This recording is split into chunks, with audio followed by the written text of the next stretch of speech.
Hey, anybody on the webinar that wants to do a mic check, go ahead and raise your hand, please.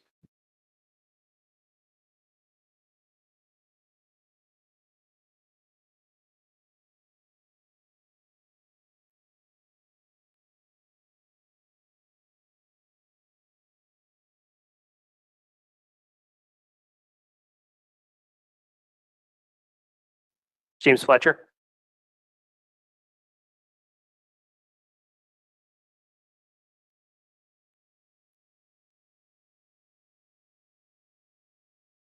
Can you hear me? Yep, I can hear you. I You got to just make sure and unmute. You were muted, so I unmuted you. And once I unmuted you, I could hear you.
Hey, Scott, you want to check your audio?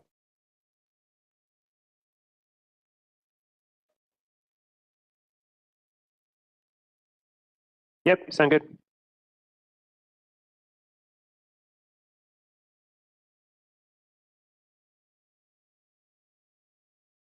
Chris Pat Savage.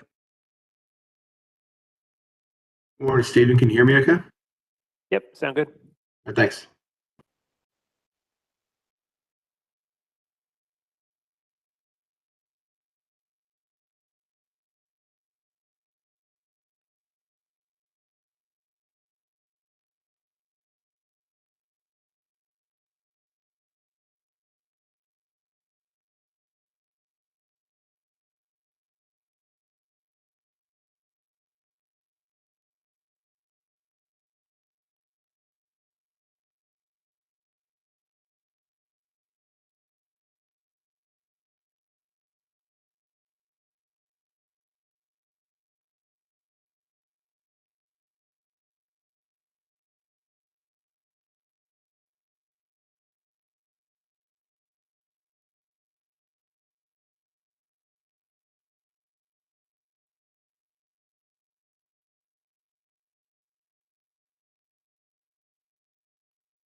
Okay, if I could ask everybody to please take your seats, we're going to go ahead and get started.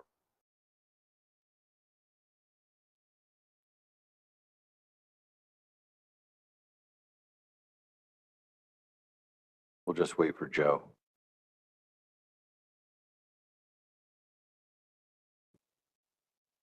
All right, well, welcome everyone. I'd like to welcome everybody to the February 2024 meeting of the Mid-Atlantic Fishery Management Council. My name is Mike Luisi. I am the council's vice chairman. Chairman Wes Townsend is planning to be here later today. So I'll be standing in for Wes as he's en route. And if we get additional feedback, whether he'll make it tonight or not, you've got me until he gets here. So I hope that's not troubling to too many of you. Just a couple quick updates. And I just want to verify, we have Chris Bat-Savage, Maureen Davids, Lennox, and Adam Nowalski. Voting council members will be participating virtually right now. And I'd like to also acknowledge Delaware's newest member to the council, Rich Wong. Rich, it's great to see you. Rich and I go way back to the technical days when we first got started in fisheries, but it's good to see you, Rich, and thanks for being here. We're also joined today by Tom Roller with the South Atlantic Fishery Management Council, serving as liaison, as well as the liaison to the New England Council, Chairman Eric Reed. Okay, first item up for business today is a discussion regarding the Atlantic Surfclam and Ocean Quahog species separation amendment. Jessica Coakley is with us from council staff and has a presentation for us. So whenever you are ready to go, Jess, it's all you. Great, thank you, Mr. Chair. So today I'm going to provide a brief history of the species separation action, and then I'll review the draft public hearing document. On Monday, yesterday, the committee and advisory panel met jointly. So I'll also provide you with an overview of the committee recommendations on that species separation requirements amendment public hearing document. So action is needed because of the increased frequency of mixed catches of surf clam and ocean quahog that are occurring in these fisheries. Those catches are creating a number of issues with the reliability and the quality of the catch data. And they've also created challenges with accurate tracking of the ITQ allocation use in this fishery, as well as the enforceability of the regulations in the ITQ program, which rely heavily on cage tagging of surf clams and quahogs in order to track the landings in those fisheries. So right now, a mix of clams are being caught on single species declared trips being declared for either surf clam or ocean quahog, and those cages are being tagged as single species. But we know that there is a mix within those cages. So the non-target clams on these fishing trips, so ocean quahogs on surf clam trips or surf clams on ocean quahog trips, are being discarded at sea.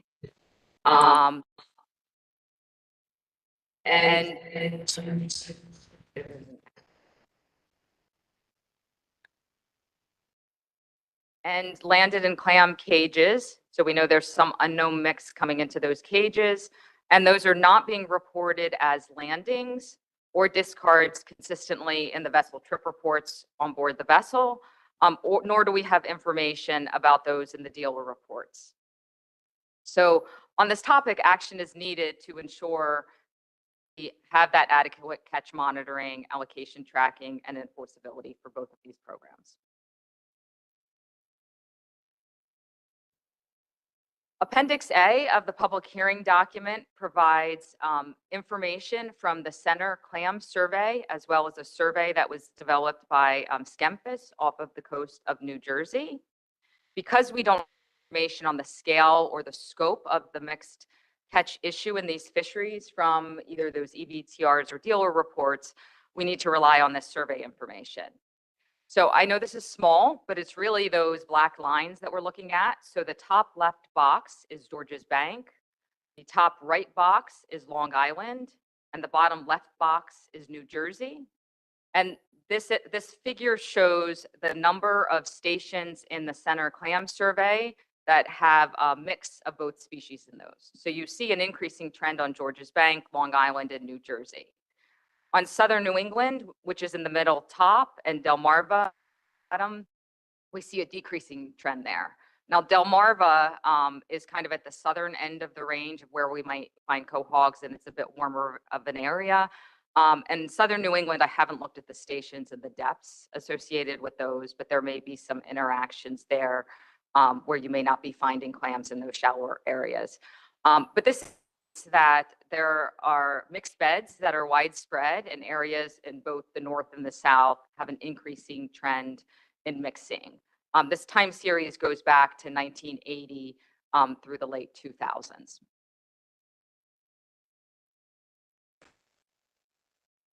So a little history on the action.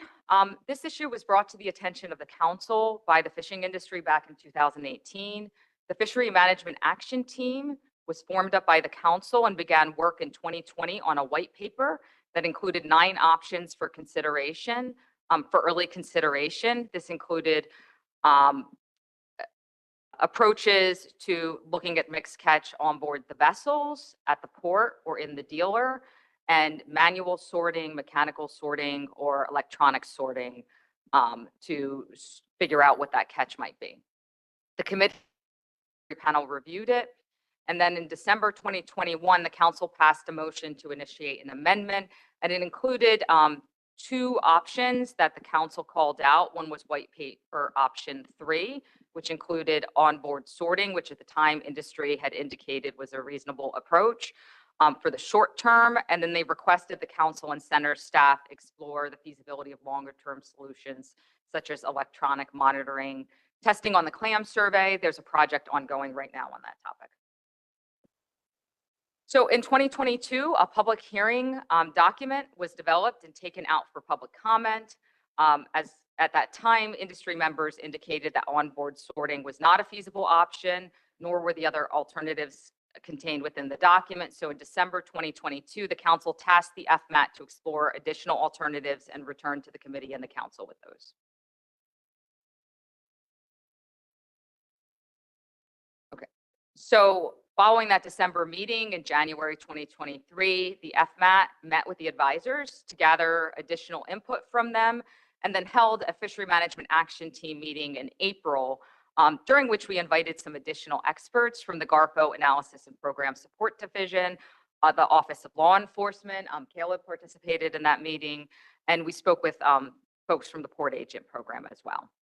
So in September 2023, the committee and advisory panel met jointly, and there were no committee motions that were specifically made during that meeting. So the FMAT continued work on the draft public hearing document. This version that's behind the briefing book tab integrates input from industry members that we gathered over that time period, as well as information we gathered from the other experts. There are 5 alternatives within the amendment, the no action alternative plus 4 action alternatives. And this document assessed impacts, mainly biological and socioeconomic, and then highlighted the ability to address those 3 main challenges on this issue: catch data, tracking and verification, allocation tracking, and addressing enforceability issues.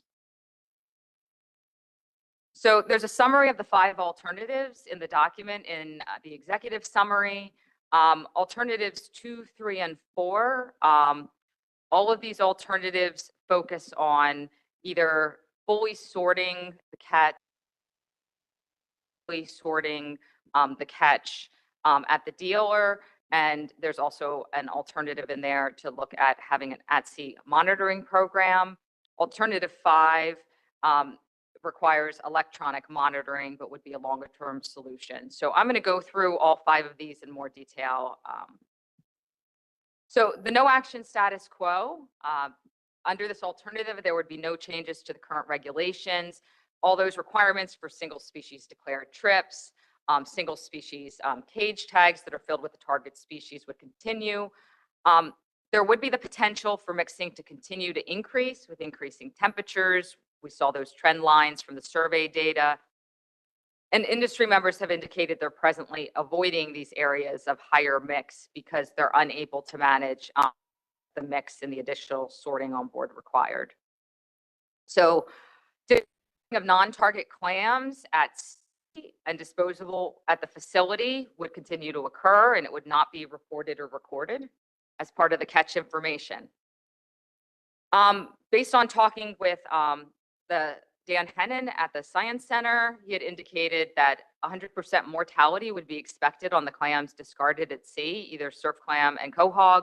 And obviously, if they're brought back in the cages and they're discarded on land, we would also expect 100% mortality.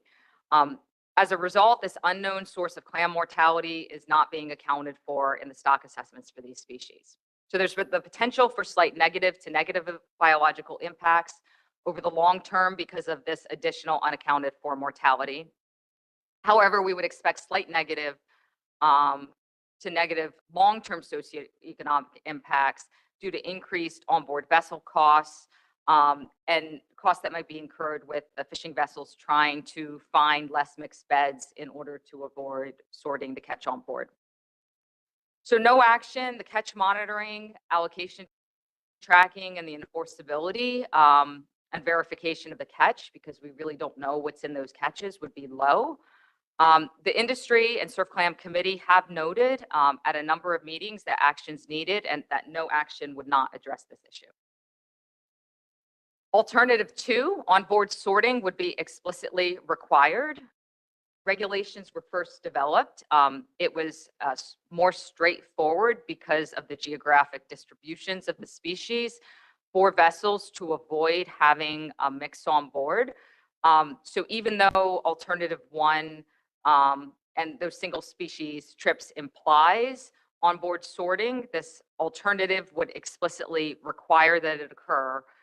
Single species declared trips would still occur, and those cages would need to be tagged with the target clam species. Discards and other non-target clam species and other species would need to be reported on the vessel trip reports, so we have an accounting of what is being discarded at sea. This alternative would be expected to moderately improve that catch and allocation tracking, but there are still some challenges with the verification of the cage contents. These cages are very large, they're taller than me, they're 32 bushels, very heavy, require cranes to take them off the boat. So these are not things that can be easily dumped or anyone can easily go through to determine what the composition of the mix in those cages are.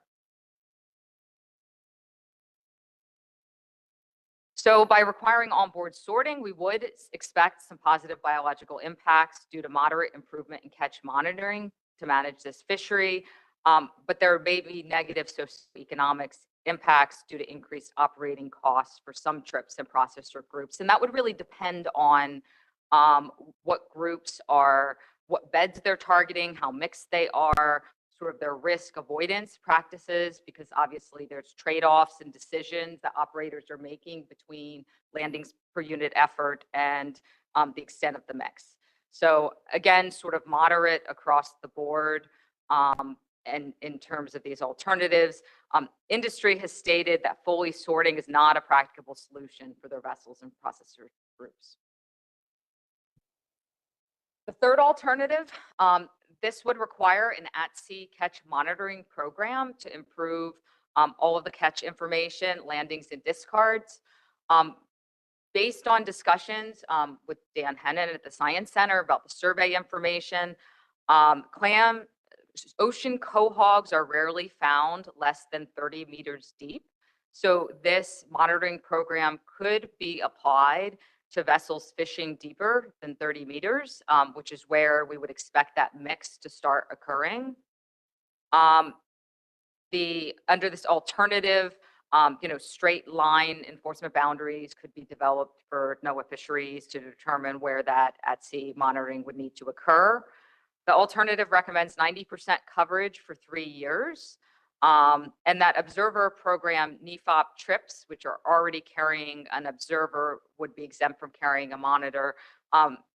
There's also the potential to explore other electronic monitoring and audit exemptions as those technologies are developed. Those are used in some of the other programs in the Northeast. The council could review that program after 2 full years of catch data are available in the 3rd year to determine if any changes would be needed to adjust that program. This would potentially be a new program with new monitoring protocols that would need to be developed by NOAA Fisheries. The estimated program cost of putting monitors at sea based on the number of trips and the average days per trip would be about $1.7 million per year for those monitors. Current cost recovery for this ITQ fishery, for each of the ITQ fisheries, surfclams or quahogs, runs about 0.2%. At the full 3% recoverable amount, that would be about $1.2 million per year if that full amount would be recovered.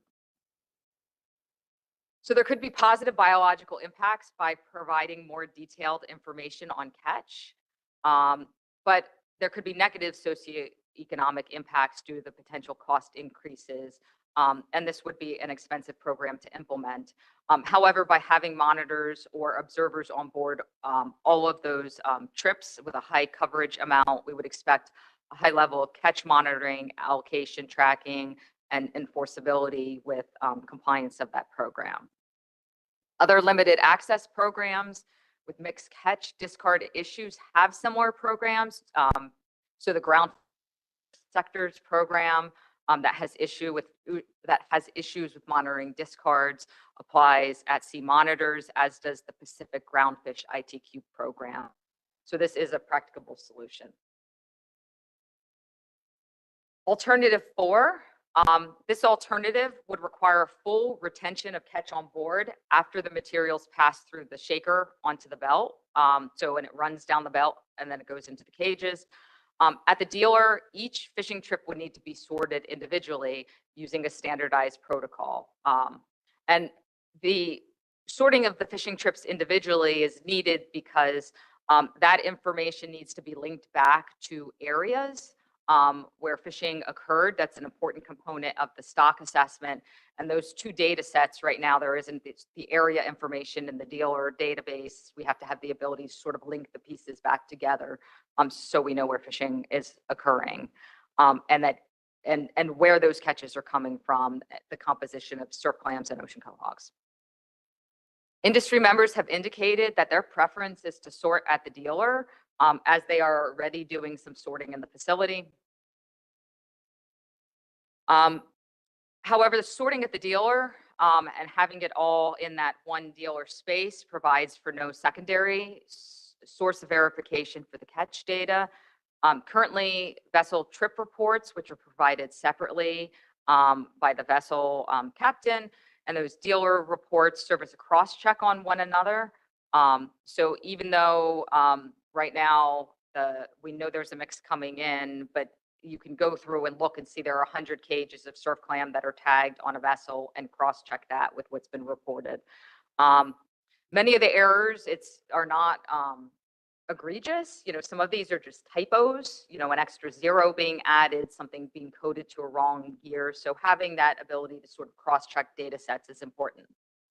In addition, sorting at the dealer limits the ability of enforcement to make unscheduled visits to witness catch being sorted. Right now, a lot of the point of contact with the enforcement is when these vessels are coming into those ports and those cages are being unloaded and they're able to check the tags and do their enforcement checks. Many of the dealer facilities are spatially removed from the point of landings. This fishery is unique in that there is an awful lot of trucking that occurs, and cages may be stored for a time before processing at those facilities, and the facilities may have multiple trips all stored in the same coolers at the same time. So this alternative, there could be some positive improvements in the catch data, but there really is no secondary source of verification for the catch, and there could be impacts as it may slow processing operations to do the sorting at the dealer and go through all that material from the cages. Industry stated that sorting at the dealer for them is the most practicable. However, across the suite of alternatives, this looks like it's probably the least enforceable of the options. Alternative 5, this is a longer-term solution. As I noted, there is an electronic monitoring project going right now on the clam survey, has already collected information and is testing this technology. Under this alternative, the mixing of both clam species within cages would be allowed on board, but with using electronic monitoring and AI technology to sort the catch electronically. It potentially could also collect length data simultaneously using that same approach. Full retention would be needed to ensure that you're accounting for all the catch material that's moved through the shaker. However, as I noted, this is a longer-term solution. It could provide positive improvements in the catch composition, monitoring, but it would be expensive to initially implement. However, there could be cost savings over the long term because you could be collecting a lot of length information or other information, and it may negate the requirements for some of the port sampling to collect some of that length information. So it's not practicable as a solution in the short term, but this is something that's being looked into with the long term, and it would require long-term development to implement this type of approach. There's several things in this version of the draft that were considered but rejected. Prior drafts included a new vessel monitoring system category to allow for a combined trip declaration. So in addition to a Surfclam declared trip, there could be a Quahog, and a Quahog declared trip, there would be a trip declared as combined. In our discussions with Office of Law Enforcement, they emphasized the importance of trip declarations in terms of what they do and how they conduct their enforcement. So the FMAT moved that to considered but rejected, and that's not further analyzed in this document. So all of the alternatives in the document right now have either a Surfclam target trip declaration or Ocean Quahog target trip declaration as currently described in the regulations. Also considered but rejected was partial sorting on board the vessel for some cages and then further sorting at the dealer. This creates challenges with tracking and reconciling both the catch and allocation use for a single trip. A lot of the back end of our databases aren't connected, and it would be very difficult to sort of reconcile all of those pieces. This fishery is really unique in that there's a lot of leasing and allocation transfers and movement of allocation in these fisheries. So figuring out how to do that would be a very challenging task. In addition, verification of what constitutes a sorted cage versus an unsorted cage would be impossible to do. As we noted, no one can really go through those. So whether it's tagged as a sorted or unsorted, it would still be a problem with verifying what's in the content of those cages. Prior drafts and discussions also examined shoreside sampling. And while this would allow for approved accounting of what was landed, it would not address accounting for discarding of non-target clams at sea. And there were concerns that were raised about port samplers needing to enter processing facilities, that it could be disruptive to processing or pose public health or safety issues, having folks wandering around in the facilities. We added a section to the document to talk about the elimination of physical tags. This was an issue that some of the committee members discussed and an issue raised by some of the advisors and industry members. We reached out to the Southeast Regional Office to gather more information about their data modernization process. They do use electronic tracking system and have moved away from use of physical tickets or tags for their fisheries. It was a big modernization effort they underwent. It was expensive, millions of dollars to do that work. And while it was a large short-term administrative burden on NIMS in that region, they felt there were really some long-term benefits to improving the way all of their databases talk talked and allowing them to have a more enhanced electronic tracking program. I will note that the Southeast region does collect the maximum 3% cost recovery from all of its catch share programs. They have a red snapper program, a tilefish grouper program, and a wreckfish program in that region, and they do collect the full 3% from all.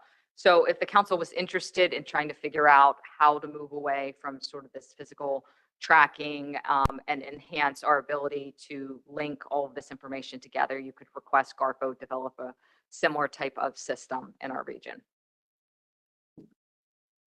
Okay, so yesterday, the committee and the advisors received the presentation, same presentation I provided for you here today. They met jointly via webinar, and the staff presented on the public hearing document.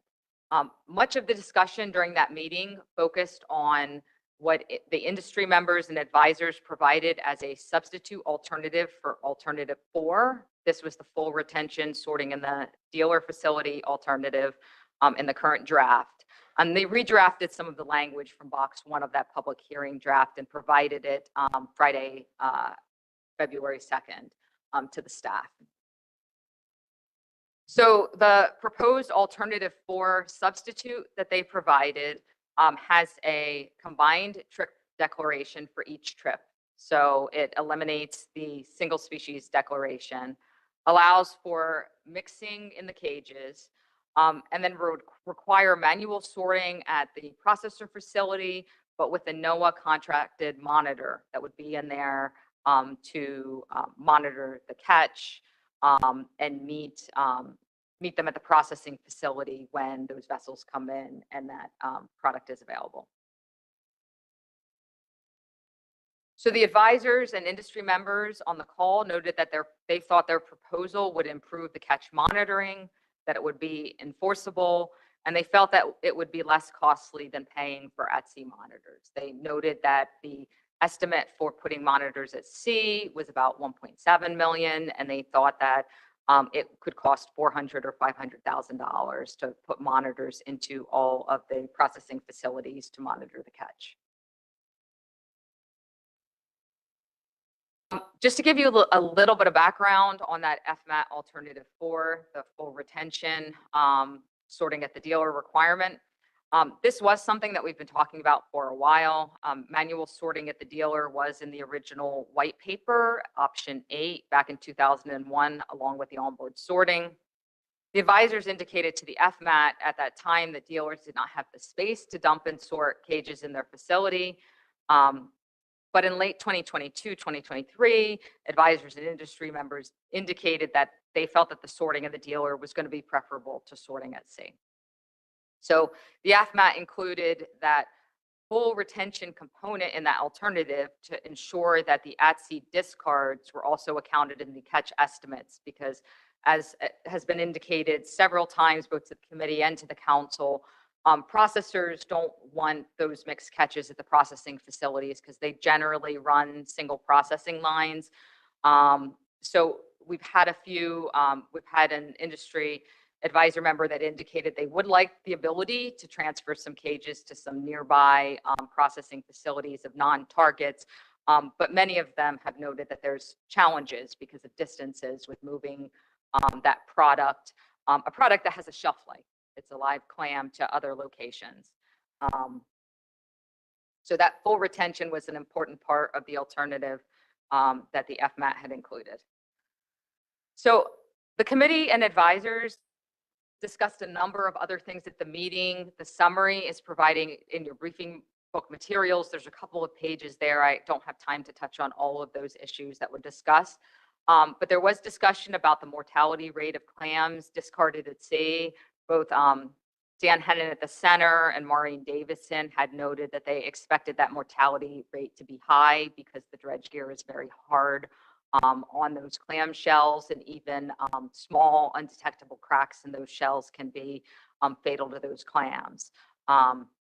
In addition, there was some discussion of what happens to those non-target clams at dealer facilities. As I noted, sort of trucking and transferring is a challenge. Most of those are being discarded at this point and are not being processed because lines are generally run single species for different products, and those meats can't be mixed. They've noted that if Quahog meat gets in with Surfclam meat, it changes the color. So that's an issue. There was some discussion about the need to track allocation and quotas with the tags, and really for any of the alternatives, making sure that that tagging process ensures that the quotas aren't exceeded. And one question was posed by a committee member, if those discards are not being processed, do they need tags, or are they going to be accounted for another way? So there were some questions there. The group discussed the monitoring protocols and the fact that they would need to be developed, whether it was for at sea or for the dealer facilities. And all of those vessels and processors are all configured differently. So there's the potential that protocols would probably need to be developed that are slightly different. And it would be a big lift in order to figure out what would be involved in setting all of those up. A committee member asked what the FMAT would need to do to sort of evaluate this alternative substitute that was provided by the advisors. And staff noted that in order to explore that redraft in more detail, right now it's just sort of a summary box. It's some text without a lot of details. So I think we would need to really dig into the details with advisors about what their intent was with some of those components of the alternatives. And then we would definitely need to reach out again to some of the other experts that we deal with, from program support, law enforcement, port agents, others, to kind of gather information on how some of this might work. So at the end of the meeting, the committee discussed its options that they could either recommend that the draft be taken out for public hearing as is, or take it out with modifications, or choose to delay the draft going out to the public for comment. And the committee passed a motion to recommend that the council delay taking that draft out for public comment until the FMAT had the opportunity to review this revised alternative that was presented by the industry. It was a motion by Joe Cimino and Sunny Gwynn, and it passed by consent. So that ends my presentation, Mr. Chair, and I'm happy to take any questions. Okay, thanks, Jessica. I'll ask for any questions from members of. If you're in the room, you can just raise your hand. And if you're online, please raise your hand online and I'll call on you. Peter Hughes.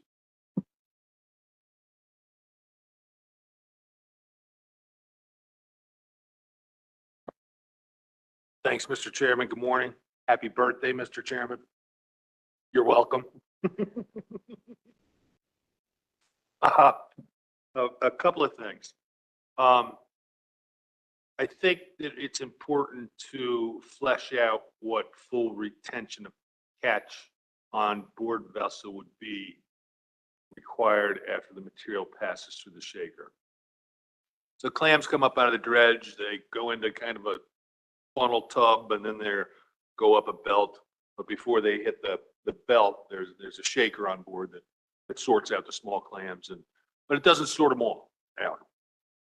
There are also people that are standing there and they're throwing rocks overboard and undersized clams overboard. So full retention, when we talk about that, we also have to take into consideration that the fishery, although it gets suspended on an annual basis, is under a size limit on the clams. They have to be a certain size. So full retention could quite possibly, inadvertently bump the harvest up against those the size restrictions that we work under. So I just think we need to have some more discussion about that. Plus, does full retention mean I still have people on the belt sorting out rocks and sorting out trash and sorting out, if I have an individual on the belt who's throwing over undersized clams, is that a violation of the full retention law? So it's just something that needs fleshed out a little further. And I'm glad this is going to the going to eventually go to the FMAT, although we talked about maybe a different little bit of a process today. But so I just think that's something that would need fleshed out a little more. So there's not a question in there, I'm sorry, but That's okay. This wasn't what I had dreamed of as a child either when I was wishing on having birthday wishes. So it's all good. Any other questions or perhaps comments to Jessica before we begin the discussion on next steps? Joe Semino. Yeah, Mike, and I apologize, I didn't ask this at the committee meeting yesterday, but just on the concern, I think it's alternative 3, the EVTR, or it's about the EVTRs being like a check and balance with dealer reporting. We recognize that there's mixed catch now. And so I'm assuming that estimated catch doesn't actually account for that anyway, right? So isn't, like, moving forward, wouldn't that still be an issue? It is. So right now on the vessel trip reports, there is not a lot of detailed information being provided on those discarded clams, as Peter said, are being picked out and thrown overboard and are discarded. Those aren't being reported consistently. There are a couple of records in there. We've gone through with the APSD folks, and there's a few records in there where there's a few captains that have put some information in there, but we know that this is happening on a large number of trips, and that information is not being provided. So yes, that would continue to be an issue. And for those EVTRs for other mixed catch fisheries, they do go through a process of estimating and measuring and bins, to get an estimate of, like, say, for groundfish and some of these other fisheries, what those discards are, and providing those as part of their reports. Okay, thanks, Joe. Any other questions from members of the council? Dan. Thank you, Mr. Chair. Jessica, with the cost recovery, I see it's 0.02% is being recovered now. If under all these alternatives, would the full 3% be used to fund each alternative, or how would that work? So it's the service that does an assessment of what those costs are and the amount that are needed to be recovered for the cost of the ITQ program. So if the cost associated with an alternative is less than that full amount, then they could potentially charge for less than that amount. So it's just to recover the costs for that component. So some of the alternatives might end up bumping up right against it. And like I said, for the Southeast region, because they have, I guess, a lot of costs, they have like 5 full-time staff, I think, working on their ITQ programs. They're recovering the full amounts for the management of those programs. But that would be something that the service has to determine. And I see Mike kind of nodding, but if he wants to add to that, or you go. Mike? Yeah, I mean, if you take a look at the cost recovery reports that we provide every year for clams and tilefish, we go through a pretty exhaustive review of, hours spent by individuals working in support of the ITQ fisheries. We divide those activities into things they would do if it wasn't, no matter what, and things that they're doing specifically because it's an ITQ fishery. And that's how we get the cost recovery percentages, as low as we do. Any of these alternatives, any action by the council related to the Surfclam Quahog fishery that increases our costs, specifically because it's an ITQ fishery, are going to increase those recoverable costs that we then bill the industry for, up to the 3%. So, Jessica's right. Some of these alternatives were probably in the 1 to 2% range we'd be, and some of them we'd be looking at potentially being capped out at 3. Okay, thanks for the question. Anyone else from the council? Okay, let's go. I'd like to go for questions now. If you have a question regarding the presentation, go to the members of the public. If anyone has any specific questions. And I see James Fletcher's hand online. James? Jessica, will you give us the Latin name of the species or two species of clams that we're getting for the record, please? Sure. Spicula solidissima and Arctica islandica.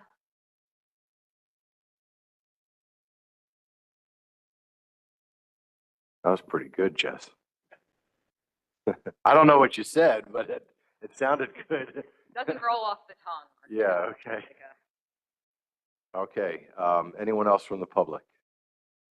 Okay, seeing none at this time. So yesterday, Jessica mentioned that there was a committee meeting and an AP meeting met jointly, and there was a motion that came from that committee. I'd like to start the discussion with that motion, and then we'll consider whether or not to modify the motion or vote on that motion as it stands. Peter Hughes is the Surfclam and Ocean Quahog Chair and did a nice job running the meeting yesterday. So I'm going to turn to Peter to provide that motion on behalf of the committee. So thanks. So I'll read this into the record, but I just want to say that in communicating with some people this morning, we might want to amend this motion because there might be an alternative way forward that is a little more straightforward than, ping-ponging back and forth to the FMAT right off the bat. So this is a committee motion. I move that the committee recommend the council delay the draft going out to public comment until the FMAT can review industry revised alternative 4 as presented by the industry. And that motion passed by consent yesterday. Okay, thanks, Peter, for that motion. If we can move down, just get the second. We had some draft motions that we put together, but if we could just move those off the screen, if that's possible, so it makes it clear to the motion we're currently discussing. Yeah, the committee motion was in the slides. Stephen, can you go back to my slides? These are just drafts. Thank you.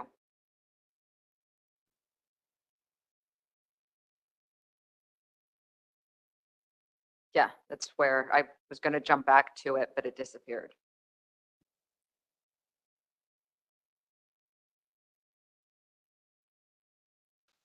Thank you. Is that the one you read, Peter? It is, Mr. Chairman. Okay. So we have a motion on behalf of the committee. That motion does not need a second.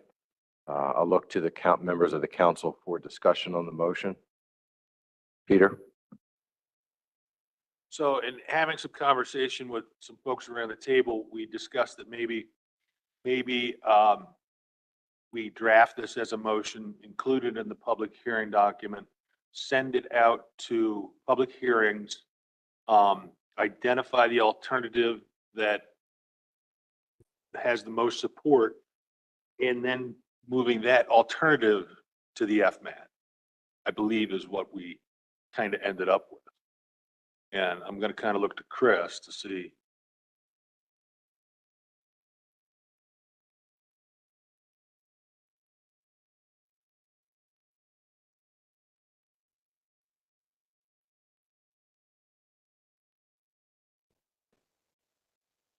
Chris Moore? Mr. Chair, just so I understand, Peter, so forgetting about this motion for a minute, right? We have a document that the committee reviewed yesterday, received comment from advisors and committee members that maybe this alternative 4 should be revised. So I understand that not everyone said that alternative 4 should be revised, but anyway, we have yet another alternative that we could include in the document. So from my perspective, the direct path would be to charge Jessica, council staff, to work with the FMAT to revise the public hearing document, right? And just get it out. Because that's the whole reason that we have a public hearing document, is to elicit alternatives and get comments from industry. Once we have that package, once we've gone out to public hearings, received the comments from the public, then that'll go back to the committee for consideration before it comes back to the council to pick an alternative. We don't have to pick a preferred alternative today, so we don't have to do that at all. But I think just in terms of keeping things rolling, like you said, just instead of the back and forth kind of thing, just getting it out to public hearing is the way to go. And we may find as we go out to public hearing that in fact there's other alternatives that folks come up with that may be better than what we have in the package. That's all part of the public hearing process. So I think that's, if I understood, I don't know if that's the way you were thinking about it or somewhat differently. If I may, I was thinking that the next time it went before the FMAT, there would be an alternative that was preferred by the public that they could then work on, such as 100% retention, such as how are we gonna, all the minutia behind the action is gonna have to be developed at some point. I think is it developed up front, or do we identify the alternative and then give that to the FMAT and then they develop that minutia? So, Chris? So I think I'm beginning to understand how you think it should play out, right? It's getting through a public hearing process. We're pretty similar, right? Because what we would need to do in order to get this alternative 4 in the document in a way that the public could understand is have the FMAT working with staff figure it out, right? Basically. I think we're pretty close. Jessica can correct me if I'm wrong in terms of some of the details, but I think we have enough to start and not really spend a lot of time getting through all the specifics, but at least the general outline of what we're thinking about. Put that in the document without it coming back to the council. It doesn't need to come back to the council or the committee as long as everyone's comfortable with that, and then get it out for public hearing, right? Once we get it out to public hearing, excuse me, there may be an alternative that industry really likes and everyone supports and provides additional detail to us and to the committee, to the FMAT, to the staff, so that we can bring it back to the council, let the council see it and decide if they want to vote on it or not. So I think we're pretty close to being the same, but I don't know if Mike or Jessica, if you have. Yeah, we'll go back to Peter first. I have some thoughts too. Peter? so I saw that there were some draft motions that Stephen had put up earlier. Yes, is there a motion that would address something along the lines that we're discussing? So I drafted 3 motions because I didn't know where this was going to go. And one was to take the document out, public hearing as is. One to take it out, public hearing with this additional alternative included in it. And the last one was to not take it out to public hearing. So basically 3 possible scenarios. There's a version of all of those. So yes, there's one in there that says if you'd like to add this industry revised alternative to the document as an additional alternative to go out to public hearings, there's a motion for that. Peter? So then maybe if I could ask Stephen to put that motion on the board and then possibly make a motion to amend this one because it's going to be a little bit different. Yeah, there would need to be a motion to substitute, which would kind of change the direction of what we currently did. And I'll just add a couple thoughts of my own while Stephen's working on this. So I was in line with the concept of the fact that this is an industry-driven amendment that we've been working on for quite some time. And there are steps along the way that need to be checked off in order for us to complete this process. Each and every time it goes back to the FMAT and then goes back through the committee and AP only to get to the council, then to go back to the FMAT. It's just going to continue to delay something that the industry certainly needs. And I feel like if we can work on the revisions as identified yesterday and have Jessica, and I guess as what Chris mentioned, Jessica and working with the FMAT would package that up based on the feedback we got without coming back to the council, just go out to the public with it. That'll be an opportunity for the industry to identify. We'll know at the end of the public hearing process what the preferred actions are. And then the council and the committee and the AP can work together to develop that further to find a solution. I think that, in my mind, is the path that shortens the window of time to keep this from, another year, and another year, an ongoing process that we're 4+ years into it now. So, that's just my thought, but, Jessica, did you have does everything that we're saying, does it make sense as far as what that process under a substitute motion to revise? If you could maybe bring that up. I don't know, Peter, if you'd want to make that motion, or somebody else from the council would want to make that motion.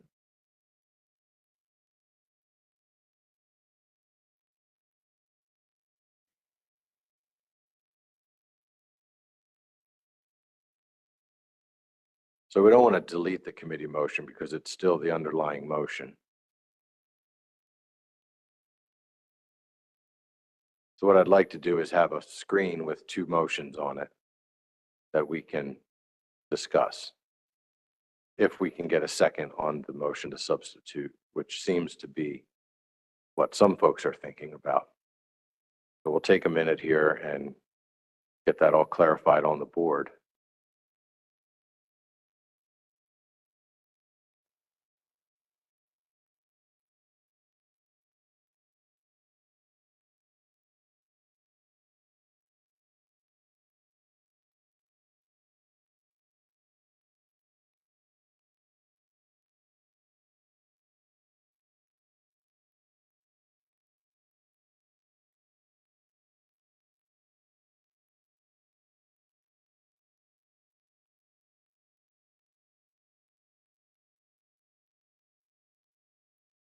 Let's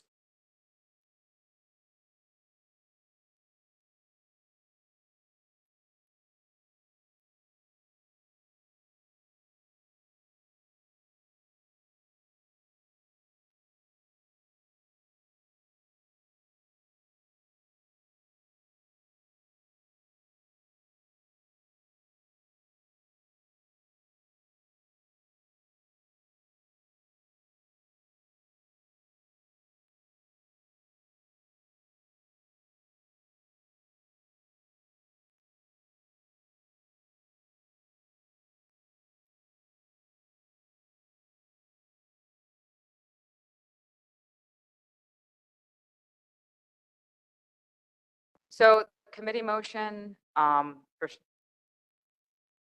is up there. Although for some reason I can see it on my screen, but it's not syncing. But that's the move that the committee recommend the council delay the draft going to public comment until the FMAC can review industry revised alternative presented by industry. The draft motion that I provided to you here just streamlined the language a little bit. And kept it open with industry drafted alternative because there's already an alternative 4 in there. So if we add it in, it would need to be a newly numbered alternative that we could add into the document to compare and contrast to the others. So I just added some more general language for consideration there.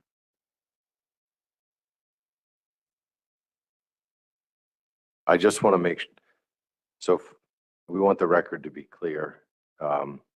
If you can go back, scroll back up to so that motion, which I'd like to have in the record, if there's a way to cut and paste the original motion there, it's not happening. Can we just type it? It was only a sentence and a half.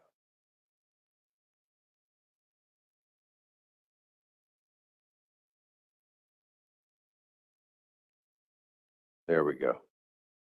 Okay, and so that motion, while it was made yesterday by Joe and Sonny, that motion as of today was a committee motion. So Joe and Sonny don't need to be part of the record here today.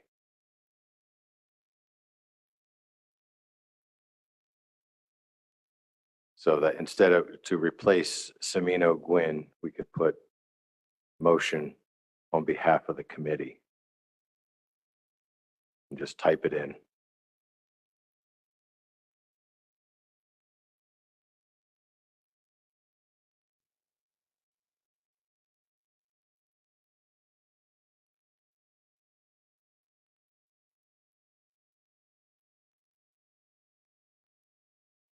Okay, great.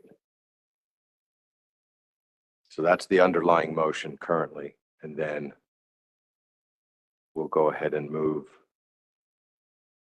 down to what is being suggested by Peter as another pathway forward. And Peter, I'll turn to you if you'd like to make this motion, which will need a second. It's not a motion on behalf of the committee at this point. Peter?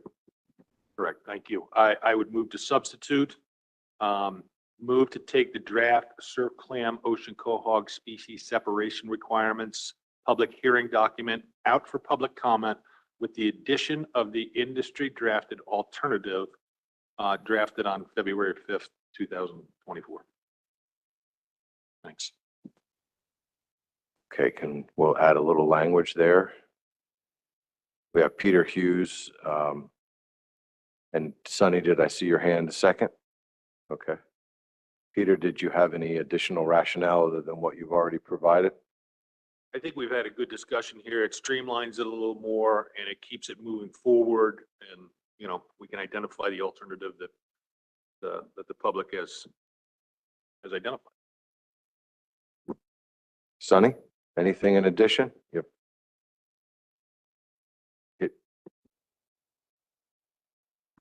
Yep, thank you, Mr. Chair. I agree with everything Peter said.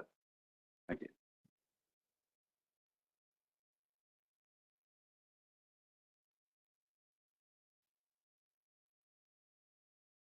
Okay, we didn't put the date in there, but if you prefer, Peter, we can. I think it's clear enough based on the record and discussion.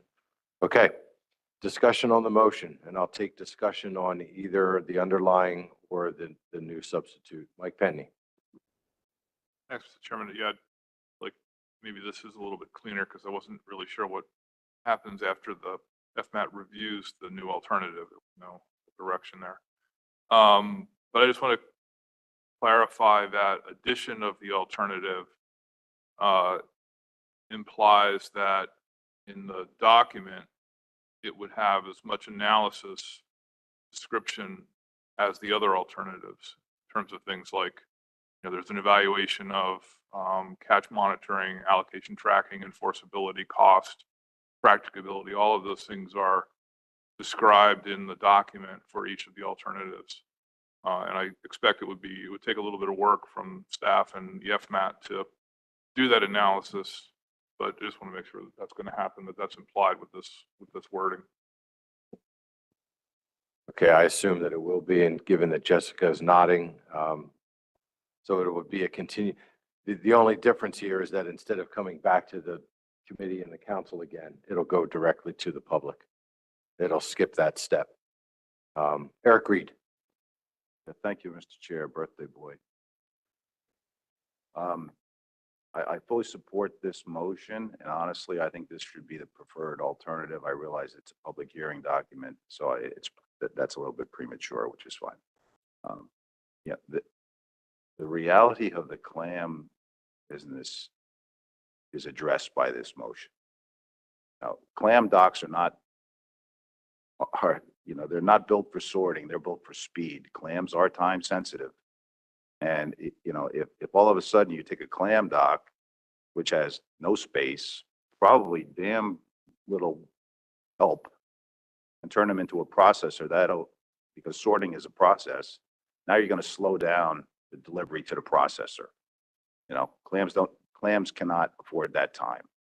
And once you become a processor at the dock, which you don't have the space for, then you have to have things like HACCP plans and health inspection. They're built to take cages off of boats and get them on a truck and get them to the processor, which is where they should be sorted. And I just want to point out, there is only one clam processor on the East Coast that's actually on the water. These clams go into trucks and then they move. And if there's a problem with enforcement, you just put a seal on the truck You know, if the seal's broken when it gets to the processor, well, you got a problem. If it's not, you're good to go. So, you know, all that being said, I would support this motion fully, and I really think it should end up being the preferred alternative in the end. Thank you. Okay, thanks, Eric. Mike Penny?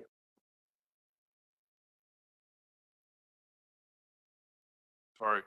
You know, recognize that this is a public hearing document, so I'm fine with the addition of this alternative. But you know, a number of these alternatives presume that the agency is going to be able to develop something new and implement something new.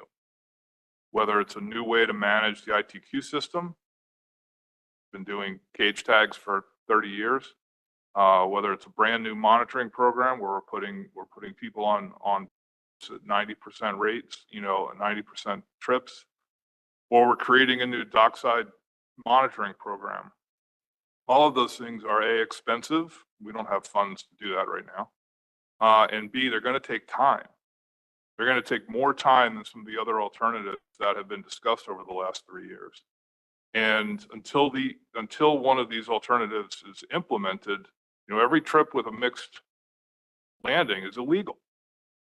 So, you know, I would just, you know, while I want to see this get addressed, and I recognize that, you know, I'm just sort of saying we're not picking preferred alternatives today. I think if we were, we would have a much more lengthy discussion about the implications of the various alternatives. I'm fine with this going out for public hearing with the addition of this new alternative for consideration. But, you know, we will have to have a discussion at some point where we really get into the weeds about the time and costs associated with changing the way we manage the clam fishery. And that's going to have implications, you know, that for a lot of different things in terms of the agency's work, the industry's work, the council's work, and how we actually allocate quota if we're not using cage tags. So just keep all that in mind, please. Thanks, Mike. Chairman Reed? Yeah, thank you, Mr. Chairman. Yeah, I'm sort of following on Mr. Penny's point. Some of these alternatives in this document are not doable. They're too expensive. They just can't. There's so many reasons, and I'm really wondering why there wasn't more discussion about maybe removing some of these alternatives from this document, because they're not doable. Why are we talking about stuff that is not doable, whether it's physically or economically doable, or time, that there's no time for this? So, I mean, I don't know if there was a discussion about that or not, but, you know, why are we going to send things out to the public that are not feasible? We could streamline this document and get it done. Yeah, my take on that, Eric, is that a public hearing document should be as robust and include a range of alternatives. Narrowing it down too much is outside of what the hearing document, in my opinion, should be. So I think we'll get that feedback and potentially be able to limit any further discussion on certain alternatives down the road once we get that feedback. But until the public has an opportunity to weigh in, I believe it's best to leave those in there. Okay. Any other comments on the motion?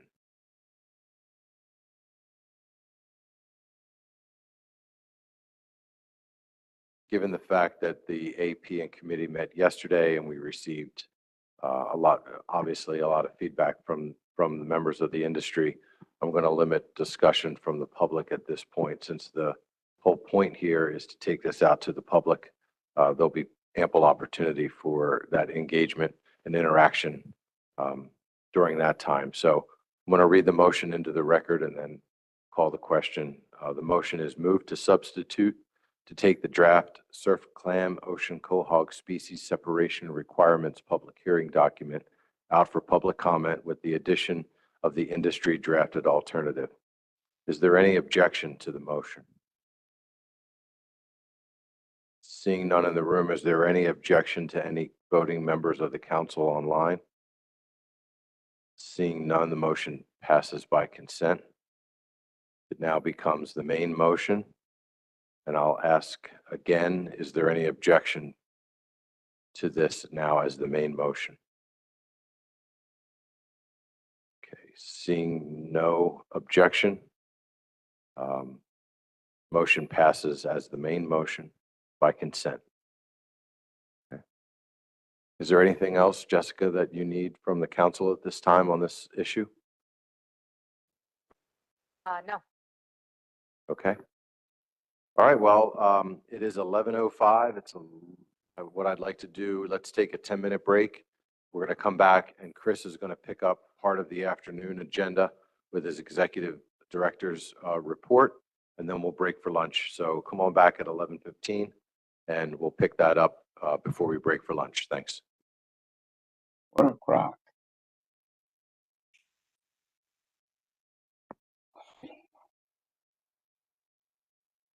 Oh, this crock of shit. Yeah.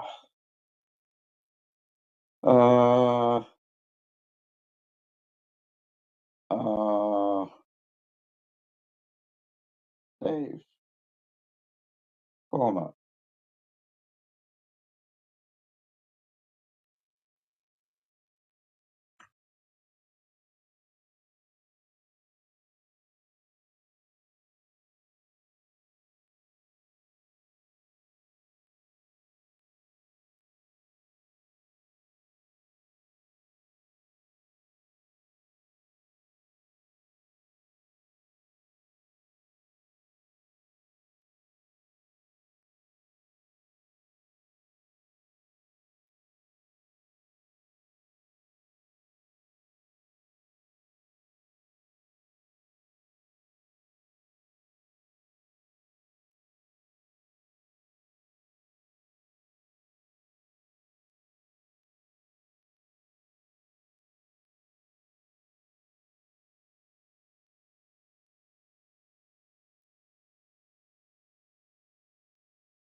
All right, we're going to go ahead and get started again in just a minute. Maybe Mary or Shelley, you can tell folks in the hallway we're going to get things going again.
Okay, welcome back, everybody.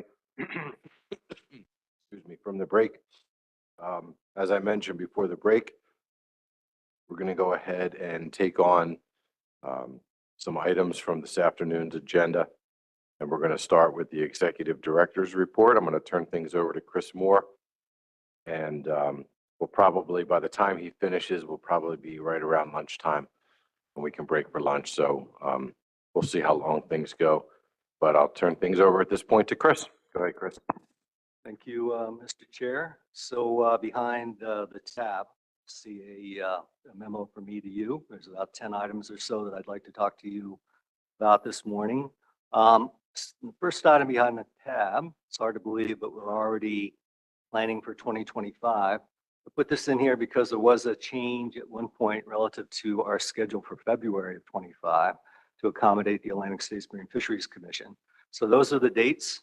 Remember, the other thing that we have going that's going to happen in 2025 is that the February meeting is going to be virtual, all virtual. So we're not going to have a physical location for that particular meeting, and we'll schedule it for either one day or 2 days, depending on how much stuff we have to go over. So that's the schedule in terms of times, but you know in there that there's no locations yet. Shelley's still working on that, and by the end of this first quarter, we should have those places identified. As soon as we do, we'll get those out to folks so they know where those meetings are going to be. The next item behind the tab is something that we have in each briefing book during the year. The planned council meeting topics. This is the first time that you've seen one for 2024. It basically takes you through the year as we think the year is going to happen, at least at this point, relative to everything that you approved in December.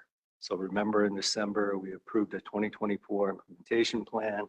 That implementation plan had a number of action items. Those action items are included in this particular document just to see what particular council meeting we're going to be addressing those particular items. So obviously, we're here in February, we're in Arlington, those items there. Our next meeting is going to be in April 9 through 11. That meeting is going to be in Atlantic City, New Jersey. We haven't met in Atlantic City in a while, so it'll be good to get back to Atlantic City. Take a look at the items there listed for that April meeting. One of them is something that we'll be talking about at this meeting as well, is the joint framework that we have with New England Council to reduce Atlantic sturgeon interactions in monkfish and dogfish gillnet fisheries. We assume that we'll be taking final action on that particular document in April.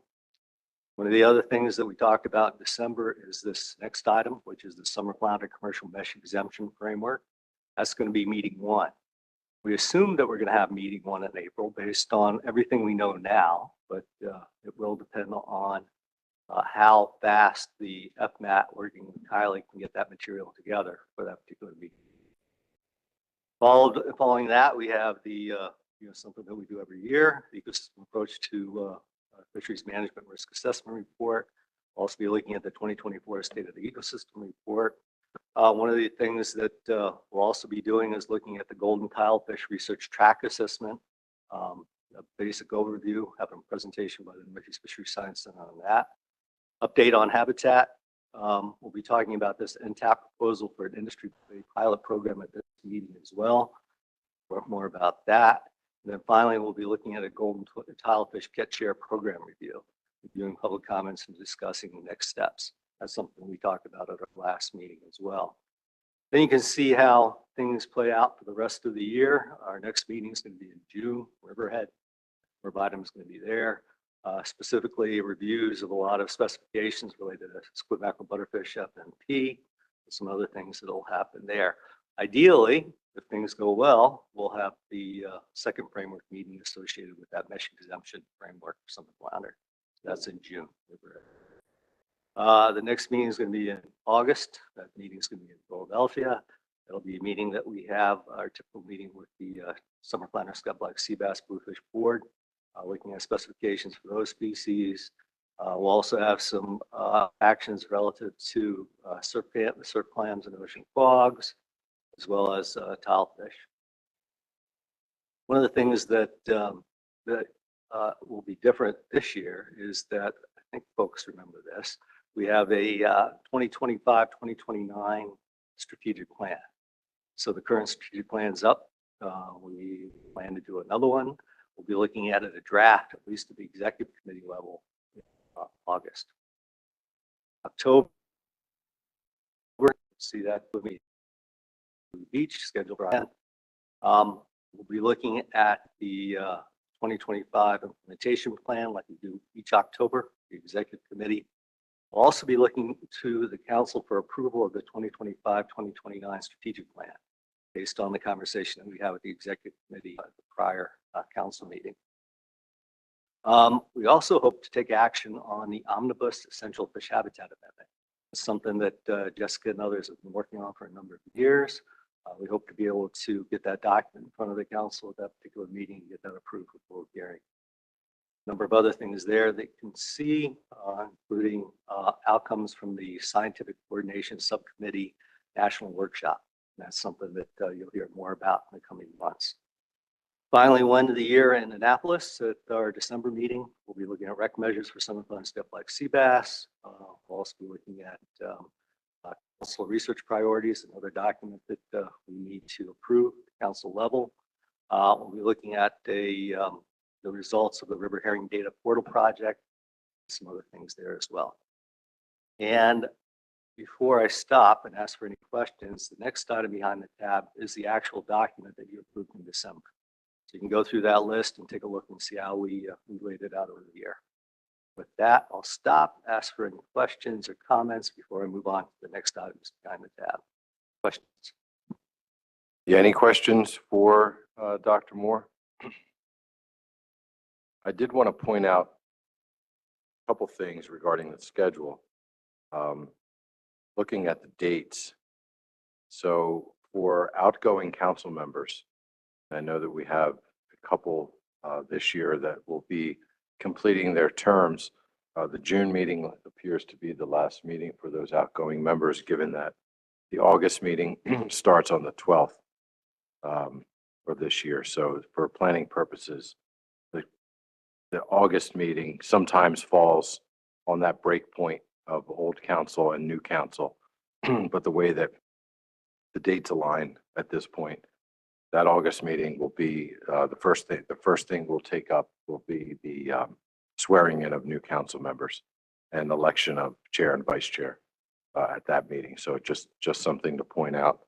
There's also I don't know the dates off the top of my head.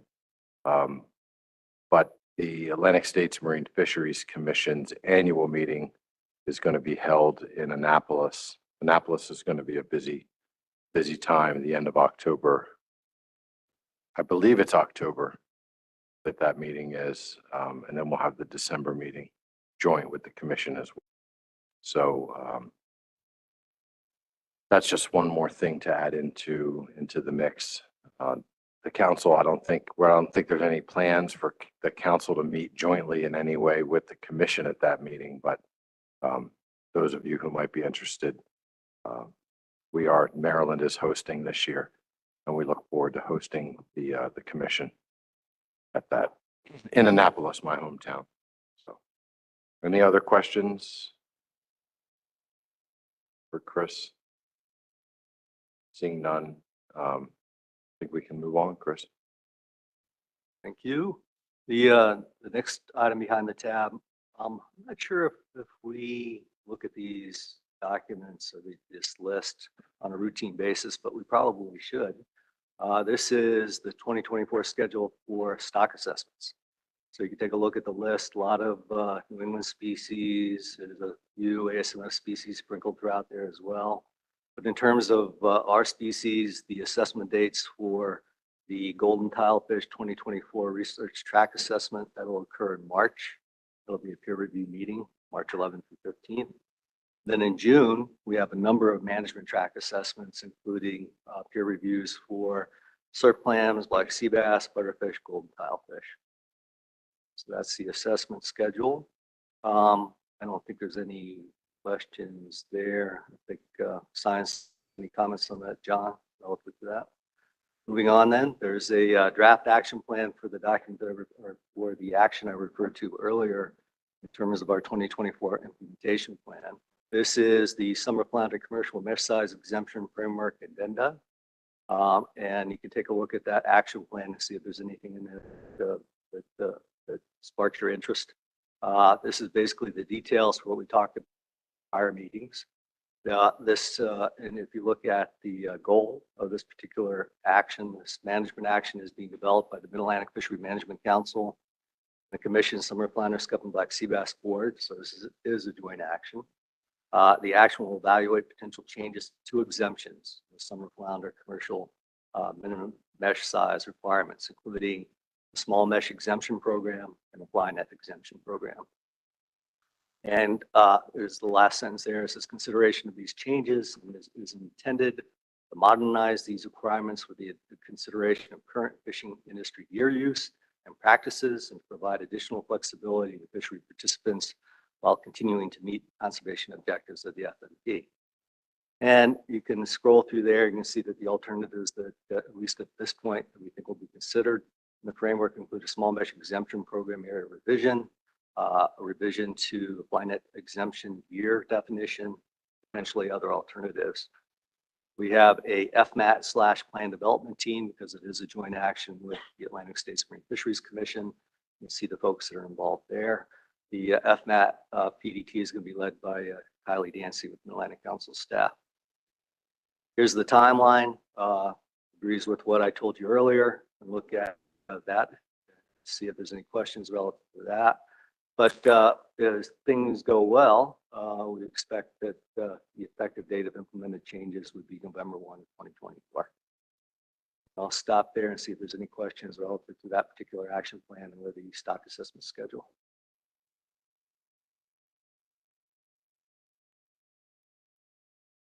The next item behind the tab is another draft action plan. This is for the summer flounder, scup, black sea bass, and bluefish recreational measure setting process framework / addenda.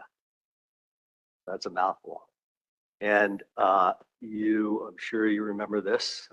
This management action is being developed by the council with the commission. It's a follow-on action to the recreational harvest control rule framework addenda, which implemented the percent change approach for setting recreational management measures.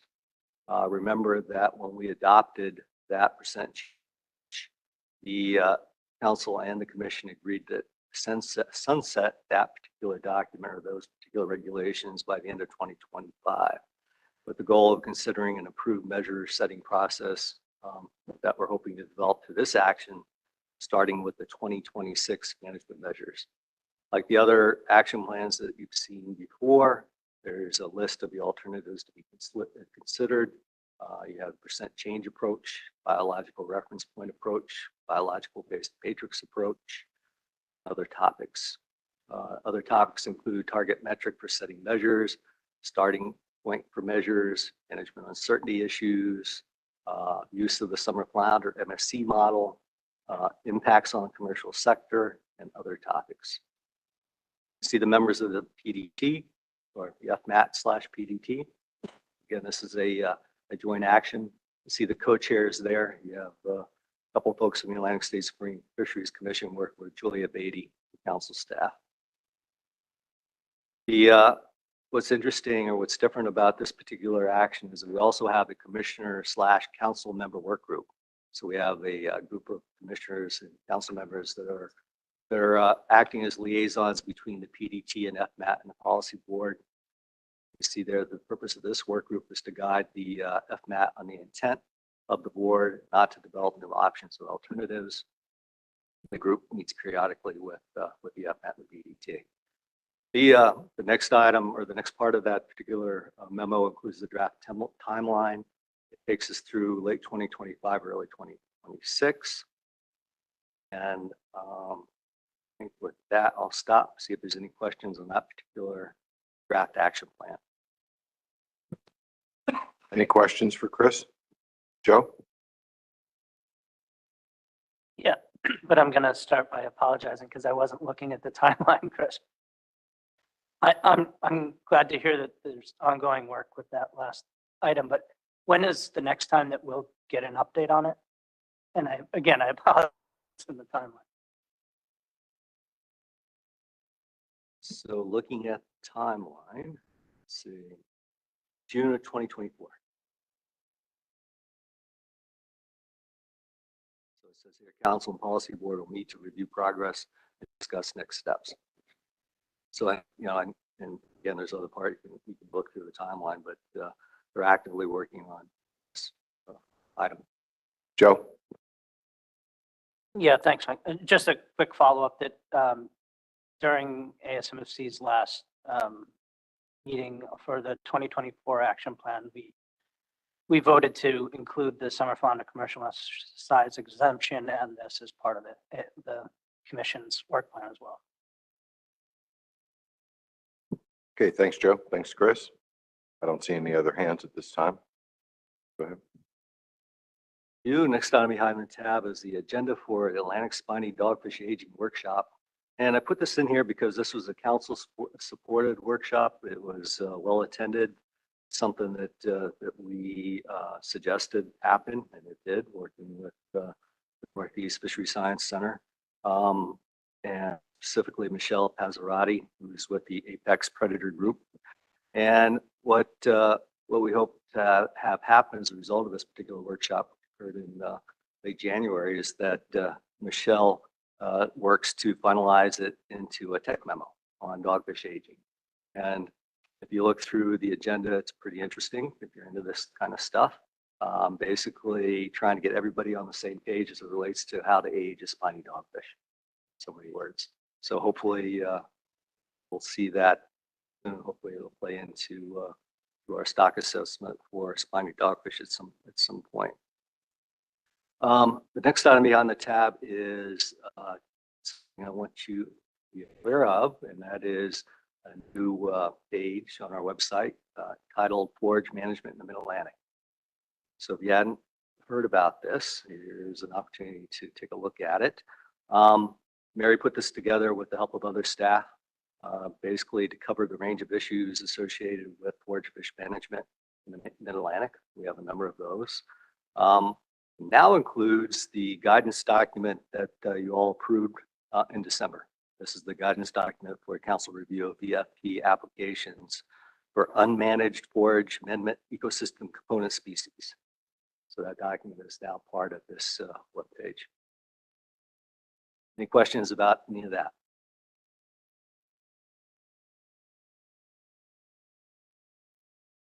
Next item behind the tab has everything to do with tilefish, and it's titled Improving Catch and Effort Data Collection for Recreational Tilefish Anglers.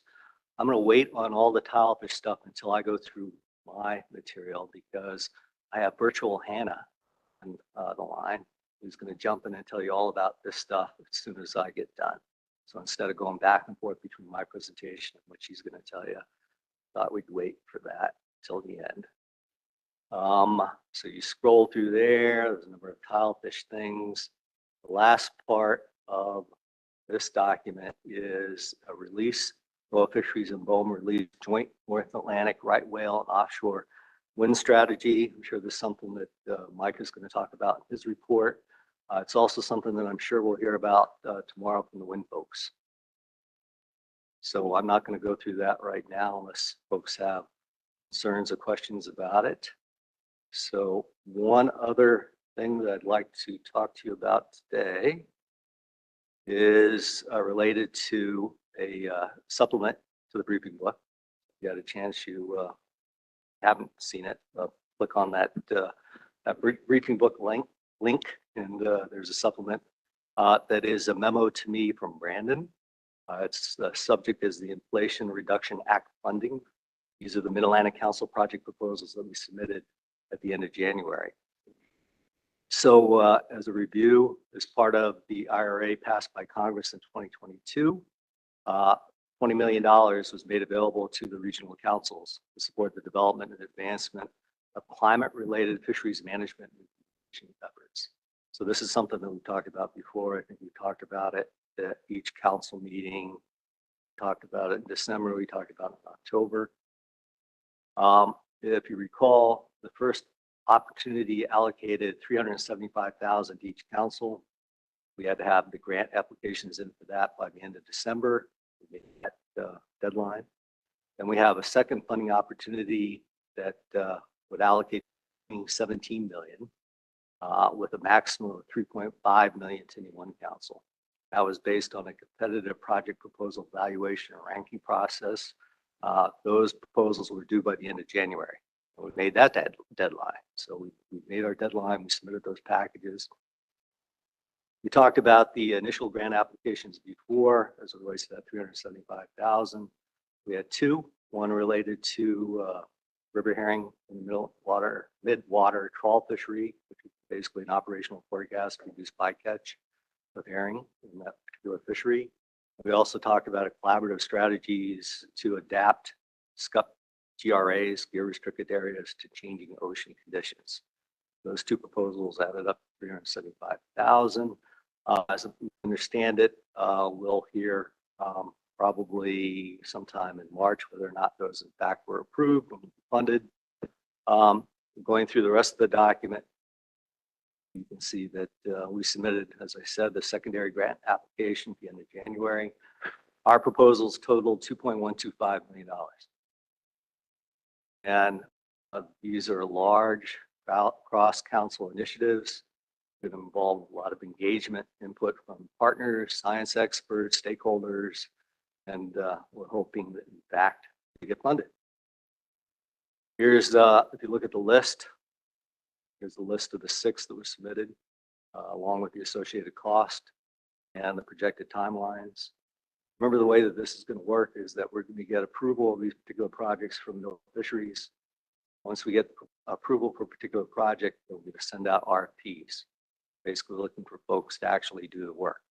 So we will have to find the folks that are capable, competent to actually do these things. So that it might be difficult under some circumstances, given that we're going to be competing with the other councils for the same kind of folks.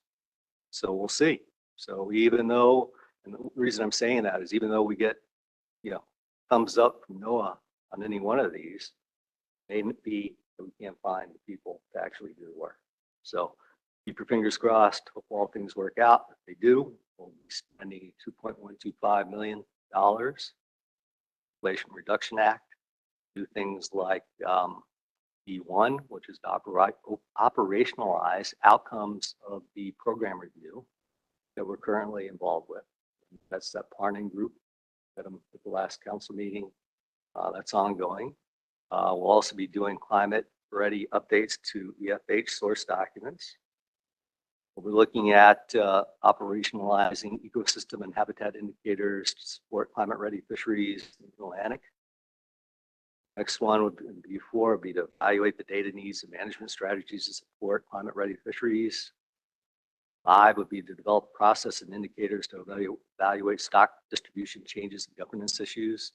This is directly related. B5 is directly related to 304F, that procedural directive that this is proposing.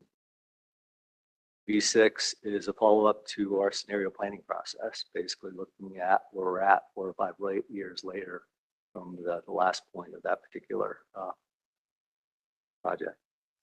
And with that, I'll stop before I turn it over to Hannah to talk about all things tilefish. I'll see if there's any questions or comments about any of this stuff that I just talked about. Michelle Duval. Thank you, Mr. Chair. And Chris, just guess on the supplemental project, IRA projects. And I apologize if I missed this, but B2, the climate ready updates for essential fish habitat. Is that something, I mean, we've been kind of working in coordination somewhat with New England Council staff, you know, on our EFH update. So it's just something that, I'm just curious if there was any sort of coordination with New England Council on that one. The question is something I should have said. We can make the proposal, the actual proposal document available to anyone that's interested, but it does talk about close collaboration with the New England Council as well as the Atlantic States Marine Fisheries Commission on that particular project. So this is Northeast as well as, which includes Mid-Atlantic, but certainly involves New England species as well. So one of the things that we did do, the East Coast councils is have several conversations about our individual proposals and to try to minimize overlap. So, you know, we picked, you know, particular proposals that we thought we should do. There's a proposal that you might run across from the South Atlantic that has to do with permit structure on the East Coast.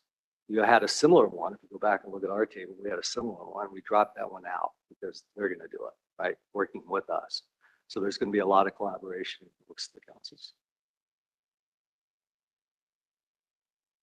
Any other questions for Chris? Eric? It's a comment, is that okay?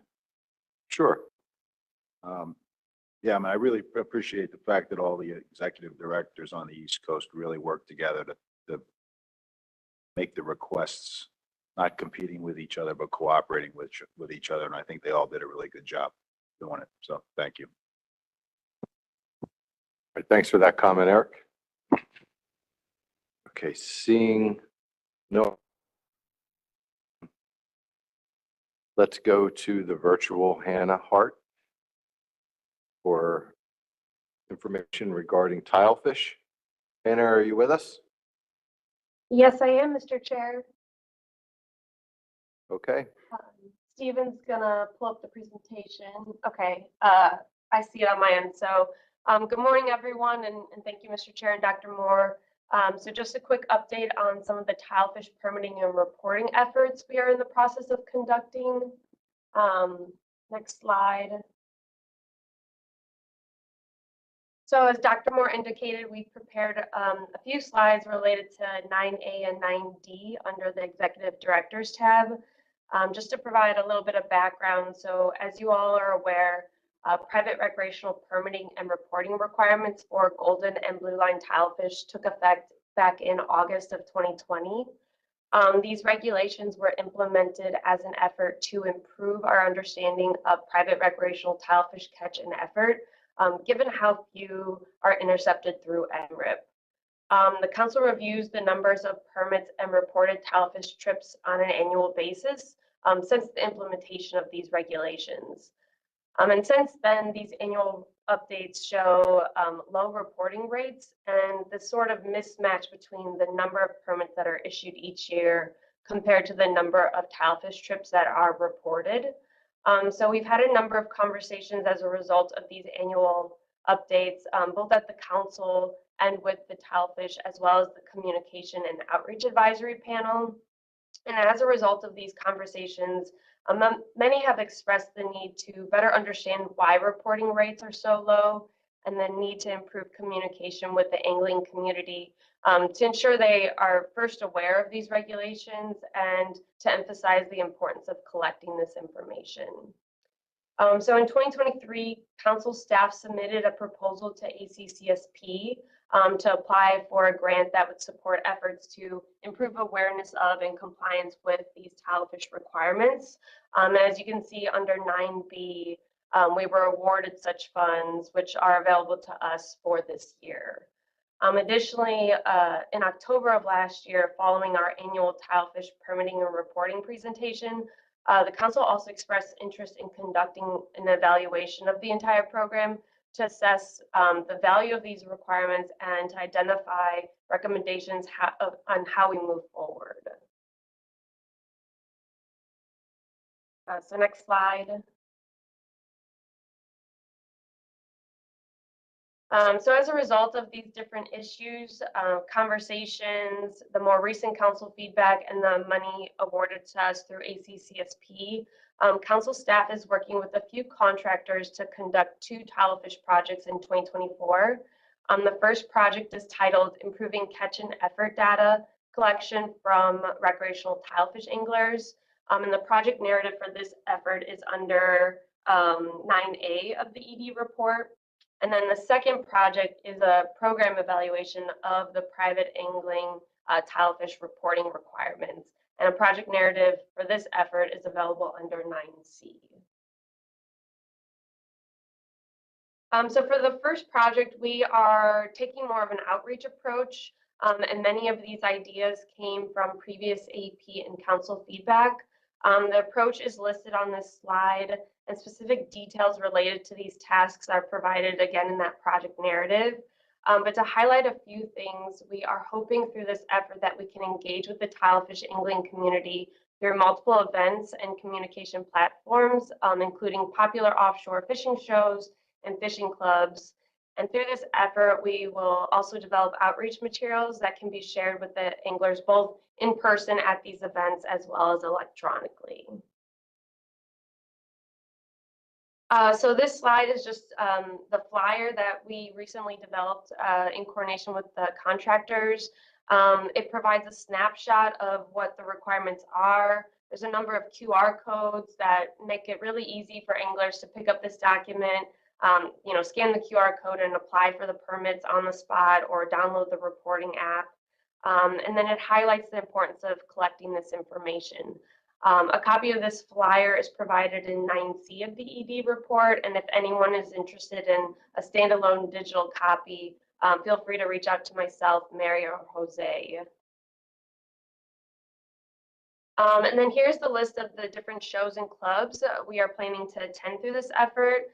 The list represents the larger shows and clubs within our Tilefish management area. And through this effort, we are trying to hit not only the larger shows and clubs that have significant offshore angler attendance, but also events and clubs in states where Tilefish effort is higher comparatively. You'll notice that our first event was actually this past weekend. I spoke with the contractor this morning, and he reported that the event went really well, and the event was especially a great event given it really had the targeted demographics. So a lot of those offshore anglers and a large proportion of the attendees were also Tilefish anglers. A lot of them had expressed that they target Tilefish and that they plan to target Tilefish the upcoming year. However, interestingly enough, the contractor estimated about 70 to 80% of the people they talked to were either completely unaware of both the permitting and reporting requirements or only aware that there was a permit requirement in place. So they were completely unaware of the reporting requirements. And during these exchanges, people seemed really excited about the opportunity to provide their effort and catch data. They're also excited that this data could potentially be used in the future for management purposes and management decisions. And some of the club members that we talked to took additional copies of that flyer I showed you on the previous slide because they wanted to share that bit of information with other club members and other people that they fish with. So relatively positive report from that first show. And as you can see, we've got a number of great shows coming up and some club presentations lined up and also some that are currently in the works. So as for the second project, the program evaluation, through this effort, we will conduct a series of small in-person meetings with recreational tilefish community leaders or grass tops. And this effort will really, we're going to try to solicit candid views on these regulations, identify potential barriers to compliance, and identify opportunities for improvement moving forward. We are working to plan these meetings in areas where we see higher tilefish effort, and we are currently planning for meetings in New York, New Jersey, Maryland, and Virginia. And we are currently in the process of planning a few of those meetings in March.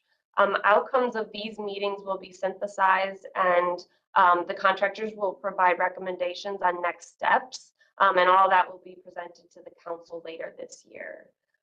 Overall, this evaluation effort will be a great complement and enhance the outreach campaigns of that first project I spoke of.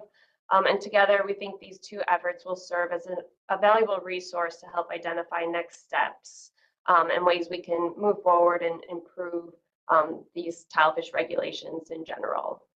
So with that, that concludes the update. Thank you, Mr. Chair and Dr. Moore, and I'll pass it back over to you guys.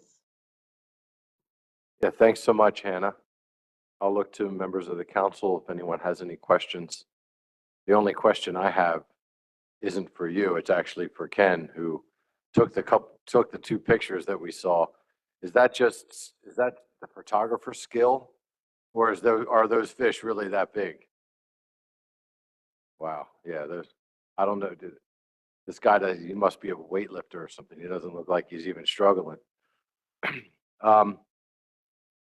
But thanks, Hannah. I've got a couple hands. Let me start. We can go to Michelle, and I'll come back to Skip. Michelle. Thank you, Mr. Chair, and thanks, Hannah, for the presentation and update. I'm really excited to see this effort kick off.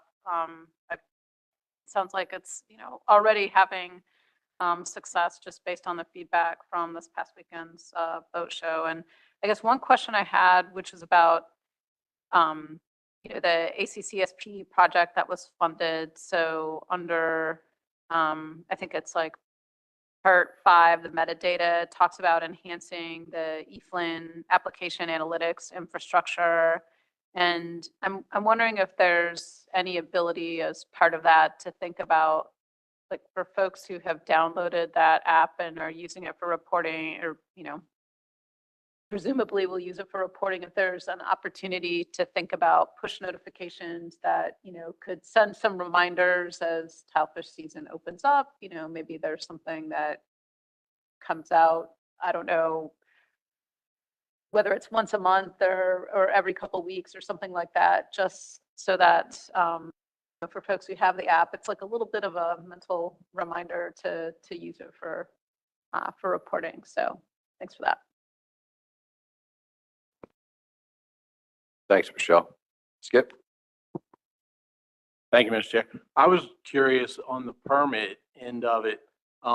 Most of the permits, I say most, a lot of the permits these days you can get on your phone and you can do them right then. And in the brochure, it says it can take up to 30 days to get the permit. I was wondering, if somebody wants to go fishing and they're trying to do this the night before, which I've heard a lot of people coming across that, is there a easier way to do that, or is there something that can be streamlined?